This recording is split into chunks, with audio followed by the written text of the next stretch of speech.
नमस्कार, द्वीप दर्पण में आप सभी का स्वागत है। आइए एक नजर डालते हैं आज के मुख्य अंश पर। टीबी मुक्त भारत अभियान के तहत उपायुक्त ने निजी चिकित्सकों से इस अभियान में शामिल होने का किया आग्रह। मध्योत्तर अंडमान जिले के कई भागों में 76वां वन महोत्सव कार्यक्रमों के आयोजन और प्रदर्शनी मैदान में कल से शुरू होगा भारतीय व्यंजन उत्सव। अब द्वीप दर्पण विस्तार से। सड़क परिवहन और राजमार्ग मंत्रालय ने महत्वपूर्ण गोल्डन आवर के दौरान सड़क दुर्घटना पीड़ितों की मदद करने वाले व्यक्तियों को पुरस्कार करने के लिए राहवीर योजना शुरू की है। इस योजना को अब औपचारिक रूप से अंडमान और निकोबार द्वीप समूह तक बढ़ा दिया गया है, जिसमें प्रशासन ने आम जनता से कानूनी उलझनों के डर के बिना आपात स्थितियों के दौरान आगे आने का आह्वान किया है।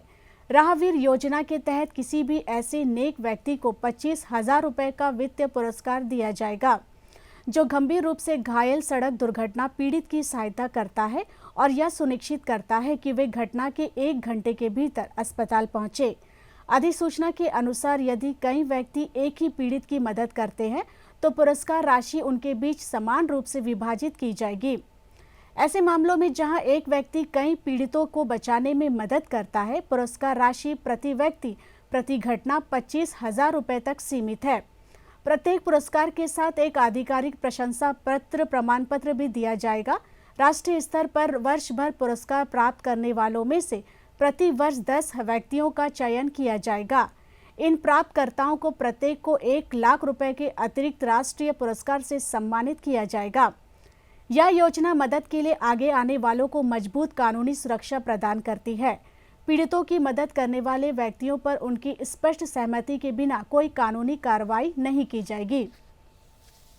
इन सुरक्षाओं के उल्लंघन की स्थिति में गुड समरिटन जिला मजिस्ट्रेट की अध्यक्षता वाली यूटी की शिकायत निवारण समिति से संपर्क कर सकता है। कई मामलों में पुलिस की पूछताछ या कानूनी झंझटों के डर से राहगीरों ने दुर्घटना पीड़ितों की मदद करने से मना कर दिया है। अंडमान निकोबार प्रशासन ने अपने निवासियों से इस योजना से परिचित होने और संदेश को और अधिक फैलाने के लिए जागरूकता अभियान में भाग लेने पर विचार करने का आग्रह किया है। भारत सरकार के नागरिक उड्डयन मंत्रालय स्काई हॉप एविएशन से एनओसी प्राप्त करने के बाद न्यू अंडमान में वाणिज्यिक उड़ान संचालन शुरू करने के लिए तैयार है। आंध्र प्रदेश, अंडमान निकोबार द्वीप समूह, लक्षद्वीप, उत्तर पूर्व और अन्य रणनीतिक स्थानों में पहले से ही प्रमुख क्षेत्रीय मार्गों पर सेवा प्रदान कर रहा स्काई हॉप एविएशन इस क्षेत्र में कनेक्टिविटी को बढ़ावा देने के लिए तैयार है। टीबी मुक्त भारत अभियान के तहत दक्षिण अंडमान जिले से क्षय रोग यानी टीबी को खत्म करने की दिशा में एक महत्वपूर्ण कदम उठाते हुए दक्षिण अंडमान के उपायुक्त अर्जुन शर्मा ने कल निजी चिकित्सकों के साथ महत्वपूर्ण बैठक बुलाई। दक्षिण अंडमान के उपायुक्त ने टीबी उन्मूलन में सार्वजनिक और निजी हितधारकों के बीच सहयोगात्मक कार्रवाई के महत्व पर जोर दिया और राष्ट्रीय क्षय रोग उन्मूलन कार्यक्रम के तहत परिकल्पित प्रोटोकॉल के अनुसार कमजोर आबादी की पहचान करने और उसके बाद जांच और उपचार करने को कहा। जिला टीबी अधिकारी ने प्रतिभागियों को वर्तमान टीबी बोझ अभियान के तहत लक्ष्यों और टीबी के मामलों की जल्द पहचान और रिपोर्टिंग में निजी चिकित्सकों की महत्वपूर्ण भूमिका के बारे में जानकारी दी। सभी निजी चिकित्सकों से टीबी मामलों की सूचना और प्रबंधन के लिए सरकारी मंच निक्षय पोर्टल निक्षय.in पर नामांकन करने का आग्रह किया गया।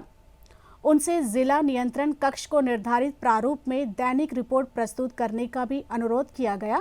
जिन प्रमुख लक्षणों पर ध्यान देना है उनमें बुखार, बलगम वाली खांसी, अचानक वजन कम होना, रात में पसीना आना, थूक में खून आना, सीने में दर्द, गर्दन या बगल में सूजन, कमजोर या थकान महसूस होना, पुरानी बीमारी, अचानक शारीरिक परिवर्तन, बच्चों में वजन न बढ़ना और बच्चों में गतिविधि या चंचलता में कमी शामिल है।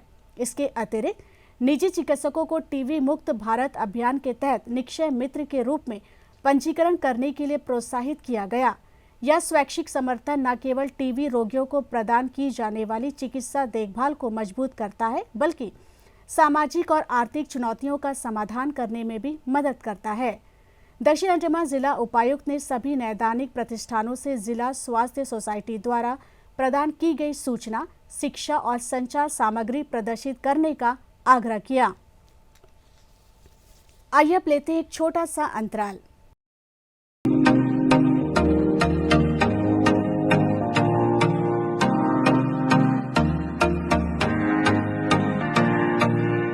अपने खास पलों को और भी खास बनाए श्री राजेश्वरी ज्वेलरी के साथ, जहां आपको हर त्योहार और हर ओकेजन्स के लिए मिलेगी खूबसूरत ज्वेलरीज।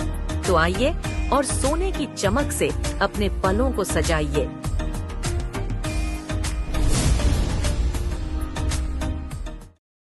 অসময়ের বৃষ্টি, শিলা বৃষ্টি বা ঝড়ের চিন্তা সব ভুলে যাও, ফসল বীমা করাও, সুরক্ষা কবচ পাও, প্রাকৃতিক বিপর্যয় হোক বা কোনো দুর্ঘটনা, সেই সব চিন্তা থেকেও মুক্তি পাও। फसल बीमा हमने फसल बीमा योजना को अधिक प्रभावी बनाया, उसके दायरे में ज्यादा किसानों को लाए। এখনো পর্যন্ত 23 কোটির থেকে অধিক কৃষক আবেদন করে ফসলের ক্ষতিপূরণ পেয়েছেন। খরিফ ফসল বীমার জন্য শীঘ্র পঞ্জীকরণ করান। ব্যাংক শাখা, বীমা সংস্থা, জনসেবা কেন্দ্রের সাথে যোগাযোগ করুন অথবা www.emfby.gov.in এর মাধ্যমে অনলাইনে আবেদন করুন। কোম্পানির প্রতিনিধির সাহায্যে আপনি আপনার বাড়ি থেকে এই অ্যাপের মাধ্যমে বীমা করতে পারেন। ফসল বীমা সংক্রান্ত তথ্যের জন্য হেল্পলাইন নাম্বার 14447 এ কল করুন। फसल बीमा कराओ, सुरक्षा कवच पाओ। अंडमान तथा निकोबार द्वीप समूह ग्राम सभा निर्वाचन क्षेत्रों के संबंध में मतदाता सूची को इस वर्ष 1 जनवरी के संदर्भ में संशोधित किया जाना है। यह अंडमान तथा निकोबार द्वीप समूह लोकसभा निर्वाचन क्षेत्र की मतदाता सूची के आधार पर अर्हता तिथि है, जिसे इस वर्ष जनवरी के दौरान भारत के चुनाव आयोग द्वारा संशोधित और प्रकाशित किया गया है। इस संबंध में दावे और आपत्तियां संबंधित क्षेत्र के तहसीलदारों द्वारा नियुक्त नामित अधिकारियों द्वारा निर्दिष्ट स्थानों पर प्राप्त की जाएगी। दावेदारों को सलाह दी जाती है कि वे ऊपर दिए गए अनुसूची के अनुसार नामित अधिकारियों के पास अपने दावे एवं आपत्तियां प्रस्तुत करने के लिए अवसर का लाभ उठाएं। मध्योत्तर अंडमान जिले में वृक्षारोपण अभियान और सांस्कृतिक कार्यक्रम के साथ 76वां वन महोत्सव का आगाज हुआ। उद्घाटन समारोह में उपायुक्त ने उपायुक्त कार्यालय के पास पौधा लगाया। जिला प्रशासन और वन विभाग के वरिष्ठ अधिकारियों ने वृक्षारोपण अभियान में भाग लिया, जिसमें पारिस्थितिक और औषधीय महत्व वाली प्रजातियां भी शामिल थी। सेवानिवृत्त वन अधिकारी और आम जनता ने जर्मन जटी के पास आयोजित गतिविधियों में हिस्सा लिए। कार्यक्रम का समापन वन श्रम क्लब में आयोजित एक सांस्कृतिक कार्यक्रम के साथ हुआ, जहां कलात्मक प्रदर्शनों के माध्यम से पर्यावरण विषयों को संप्रेषित किया गया। उप शिक्षा अधिकारी ने जीवन और आजीविका को बनाए रखने में पेड़ों की महत्वपूर्ण भूमिका पर जोर दिया। ग्रामीण विकास की दिशा में एक महत्वपूर्ण कदम उठाते हुए पशुपालन और पशु चिकित्सा सेवा विभाग ने 1 जुलाई को लिटिल अंडमान के रविंद्र नगर पंचायत में पशु चिकित्सा उप औषधि केंद्र का उद्घाटन किया। उप केंद्र वर्तमान में एक अस्थायी सुविधा से संचालित हो रहा है और इससे क्षेत्र में पशु स्वास्थ्य सेवा में उल्लेखनीय सुधार होने की उम्मीद है। यह केंद्र 700 घरों में लगभग 5000 निवासियों की सेवा करेगा, जिसमें 1500 पशुधन, 500 कुत्ते और 9000 मुर्गी और बतख सहित लगभग 11000 जानवरों की देखभाल की जाएगी। उद्घाटन समारोह में स्थानीय पंचायत प्रतिनिधियों और ग्रामीणों ने भाग लिया, जिन्होंने लंबे समय से प्रतीक्षित सुविधा के लिए प्रशंसा व्यक्त की। उद्घाटन अवसर पर विभाग ने मुर्गी और बतख पालन गतिविधियों का समर्थन करने के लिए स्थानीय निवासियों को 140 बतख के बच्चे, 60 बतख के अंडे और 300 बटेर के अंडे वितरित किए। यह पहल पशु चिकित्सा बुनियादी ढांचे में सुधार और स्थायी ग्रामीण आजीविका को प्रोत्साहित करने के विभाग के व्यापक लक्ष्यों को दर्शाती है। आइए अब लेते एक छोटा सा अंतराल।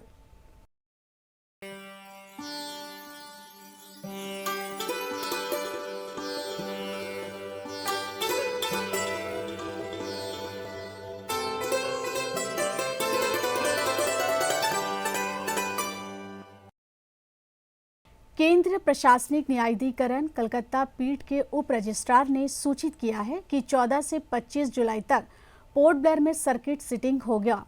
नए आवेदन पर भी विचार किया जाएगा। जिन विभागों के पास कैट के मामले हैं, उनसे अनुरोध किया गया है कि वे संबंधित केस दस्तावेजों के साथ सरकारी वकील व पैनल अधिवक्ताओं से संपर्क करें और उन्हें मामले के बारे में विस्तार से बताएं। विभागाध्यक्षों से भी अनुरोध किया गया है कि वे अपने नोडल अधिकारियों को सुनवाई की तिथि पर संबंधित दस्तावेजों के साथ न्यायाधिकरण में उपस्थित रहने का निर्देश दें, ताकि सुनवाई के समय सरकारी वकील व पैनल अधिवक्ता की सहायता की जा सके। मध्योत्तर अंडमान जिले के उत्तरा स्थित काली मंदिर में रथ यात्रा के सिलसिले में विशेष पूजा कार्यक्रम आयोजित किया जा रहा है।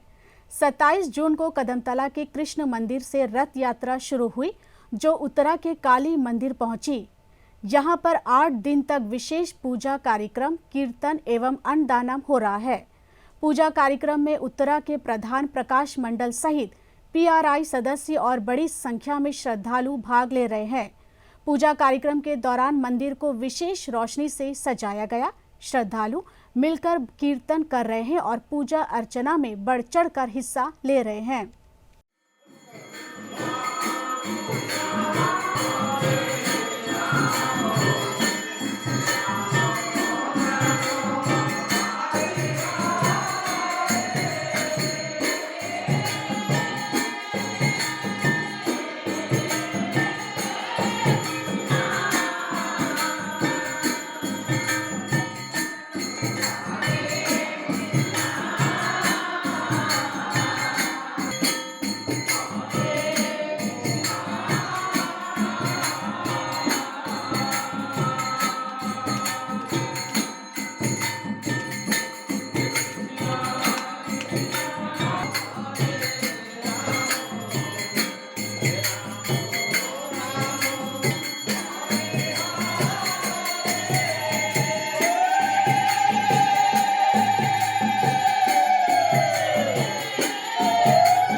पर्यटन विभाग, खाद्य सुरक्षा विभाग और अन्य संबंधित विभागों के साथ मिलकर कल 5 और 6 जुलाई को प्रदर्शनी मैदान में शाम 4 बजे से रात 10 बजे तक भारतीय व्यंजन उत्सव की मेजबानी कर रहा है। 3 दिवसीय कार्यक्रम भारत की विविध पाक परंपराओं का उत्सव होगा, जो क्षेत्रीय स्वादों, पारंपरिक व्यंजनों और देश की समृद्ध खाद्य संस्कृति के माध्यम से भोजन प्रेमियों को मुंह में पानी लाने वाली यात्रा पर आमंत्रित करेगा। आगंतुक राज्य संघों, स्थानीय पसंदीदा प्रसिद्ध होटल व्यवसायी, रेस्तरां आदि की विशेषता वाले विभिन्न प्रकार के लाइव किचन स्टॉल की उम्मीद है। ये स्टॉल भारत के विभिन्न क्षेत्रों के स्वादों को जीवंत करेंगे, जिसमें नमकीन व्यंजनों से लेकर स्वादिष्ट मिठाइयों तक सब कुछ पेश किया जाएगा। लाइव रसियों के साथ साथ निकोबारी जनजातीय समुदाय द्वारा प्रस्तुत सांस्कृतिक व्यंजन शोकेस भी होंगे, जो इस समूह की अनूठी खाद्य परंपराओं की झलक पेश करेंगे। स्वयं सहायता समूह भी इसमें भाग लेंगे। उत्सव में प्रत्येक दिन शाम 6 बजे से 8 बजे तक ऑर्केस्ट्रा प्रदर्शन होंगे। पर्यटन विभाग ने सभी निवासियों, पर्यटकों और खाद्य उत्साही लोगों को भारत के पाक खजाने के इस अनूठे उत्सव में शामिल होने का हार्दिक निमंत्रण दिया है। युवा उद्यमियों को सहयोग देने के लिए पर्यटन विभाग शीर्ष 3 स्टॉल को 10,000 रुपये, 8,000 रुपये और 5,000 रुपये के नकद पुरस्कार प्रदान करेगा। आइए अब लेते एक छोटा सा अंतराल।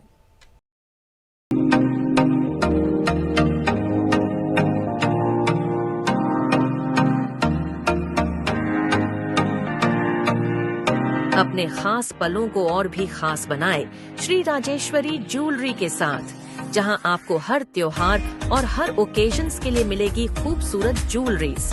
तो आइए और सोने की चमक से अपने पलों को सजाइए।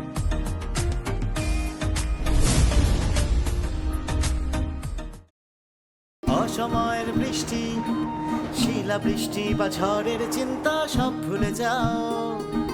ফসল বীমা করাও, সুরক্ষা কবচ পাও।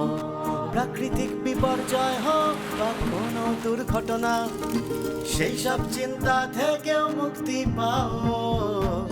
ফসল বীমা हमने फसल बीमा योजना को अधिक प्रभावी बनाया, उसके दायरे में ज्यादा किसानों को लाए। এখনো পর্যন্ত 23 কোটির থেকে অধিক কৃষক আবেদন করে ফসলের ক্ষতিপূরণ পেয়েছেন।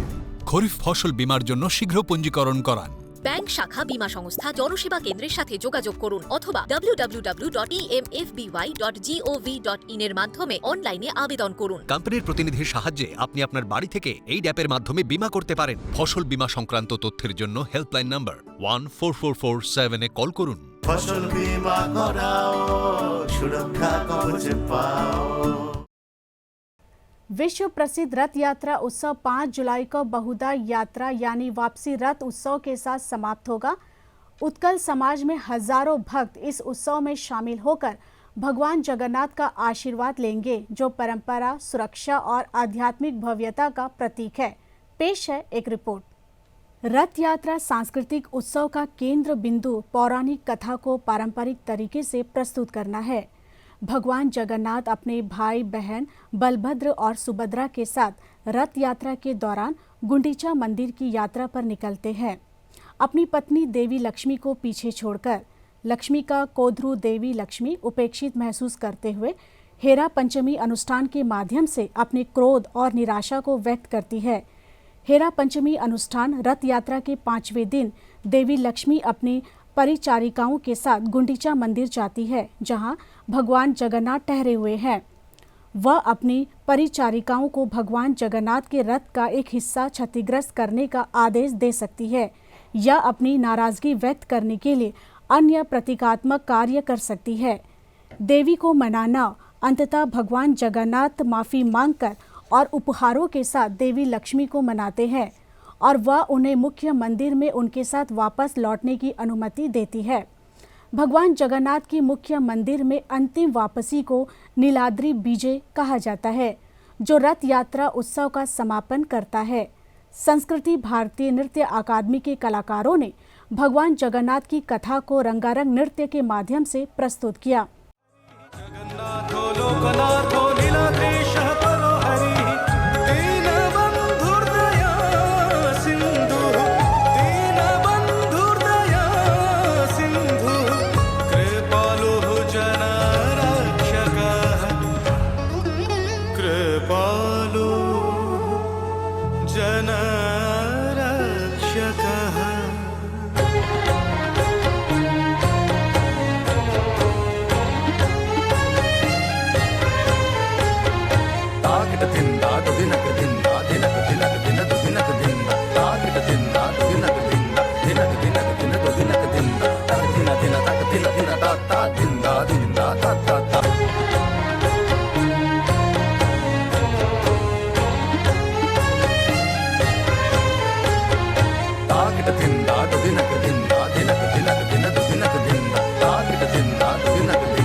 ता ता ता ता।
नड़िया सहित क्षीर दे नड़िया सहित क्षीर दे खरड़ी मुजतरे मोर कनक चंपा से चंपाटी को लगी मिठा मोर कनक चंपा।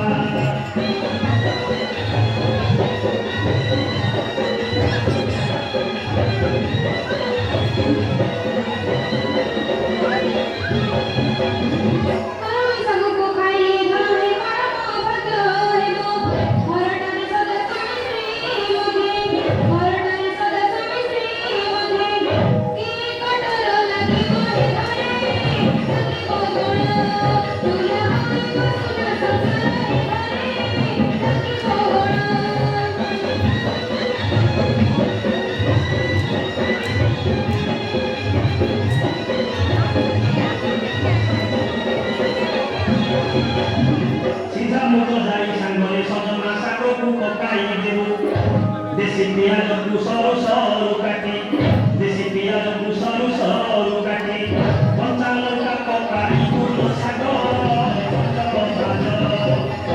फुलानी सरू शाग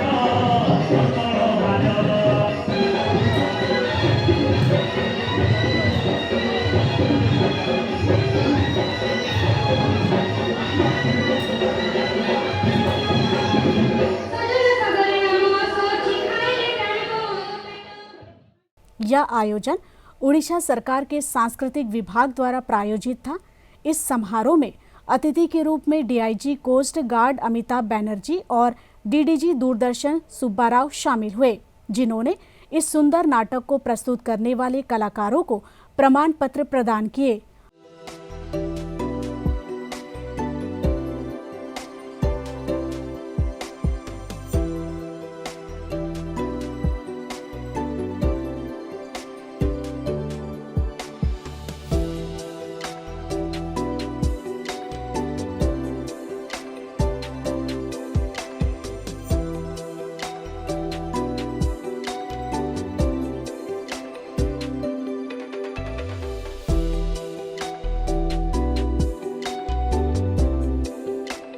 वापसी रथ उत्सव 5 जुलाई को शुरू होगा।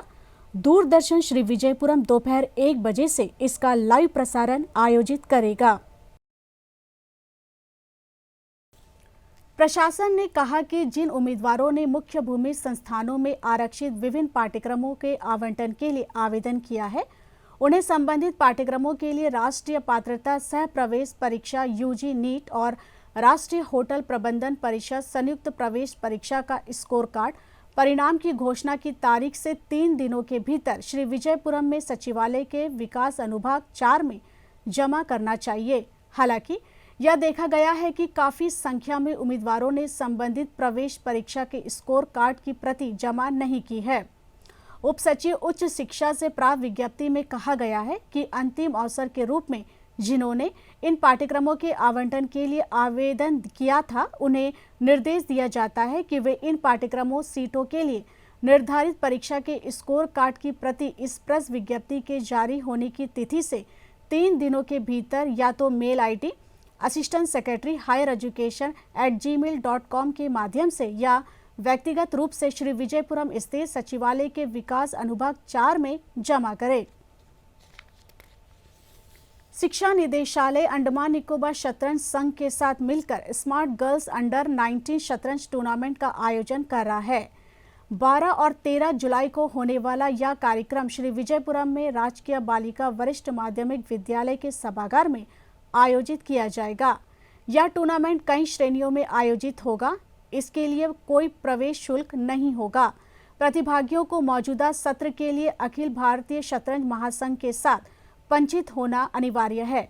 टूर्नामेंट के लिए पंजीकरण गूगल फॉर्म लिंक के माध्यम से पूरा किया जा सकता है, जिसकी अंतिम तिथि 10 जुलाई है। मौसम कार्यालय ने अंडमान निकोबार द्वीप समूह के लिए मौसम पूर्वानुमान में जारी किया है। अगले 2 सप्ताह के लिए जारी पूर्वानुमान में पहले सप्ताह के दौरान अंडमान द्वीप समूह में सामान्य से कम और निकोबार द्वीप समूह में सामान्य से अधिक वर्षा होने की संभावना जताई गई है। दूसरे सप्ताह के वर्षा पूर्वानुमान में द्वीप समूह में सामान्य से अधिक वर्षा हो सकती है। कल तक द्वीप समूह के एकाध स्थानों पर 30 से 40 किलोमीटर की रफ्तार से तेज हवा चलने की आशंका जताई गई है। मछुआरों के लिए कोई विशेष चेतावनी जारी नहीं की गई है। अंत में मुख्य अंश एक बार फिर। टीबी मुक्त भारत अभियान के तहत उपायुक्त ने निजी चिकित्सकों से इस अभियान में शामिल होने का किया आग्रह। मध्योत्तर अंडमान जिले के कई भागों में 76वां वन महोत्सव कार्यक्रमों के आयोजन और प्रदर्शनी मैदान में कल से शुरू होगा भारतीय व्यंजन उत्सव। इसी के साथ ही आज का यह द्वीप दर्पण कार्यक्रम यहीं पर समाप्त होता है। नमस्कार।